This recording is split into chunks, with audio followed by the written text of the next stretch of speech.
G'day, is Nestle abandoning or doubling down on wellness?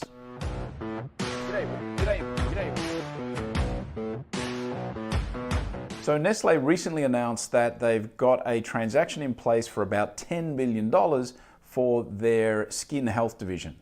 And some are saying that this might be a sign that they are abandoning their hopes of being a global wellness brand, a wellness company, which, as you may recall, that's something that a few years ago they were promoting themselves as the wellness company. But actually, back in September of last year, I think it was, at their board meeting, they announced that they're going to realign their focus along the lines of nutrition, health, and wellness. And they're going to do that in the areas of food, beverage, and nutritional products or supplements. And I think that makes perfect sense for a brand with the kind of history that Nestle does. And it doesn't necessarily mean that they are abandoning wellness.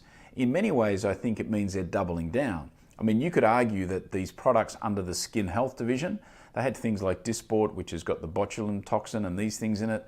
Other injectables like Restylane, which I guess is hyaluronic acid, I think.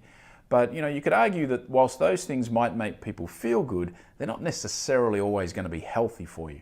So, I don't have a major problem with that move.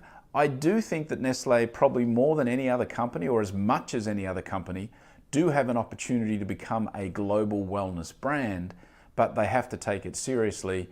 And I don't know that these products, they launched this division anyway, this skin health division, in a partnership with L'Oreal, the cosmetic giant, back a few years ago. And then eventually they decided to take it on their own. And many would say they just haven't been able to get the sort of traction with it that it deserves. And so selling it for, $10 billion, not a bad price, is probably not a bad idea. So it'll be interesting to see what Nestle positions themselves, how they position themselves over the next few years, and whether in fact they start looking at other areas of wellness, or whether they stay in their lane of food, beverage, and nutritional products. Just an observation. Alrighty, that's it for today. Thanks for tuning in. I will be back again tomorrow. See ya. If you're not greedy, you will go.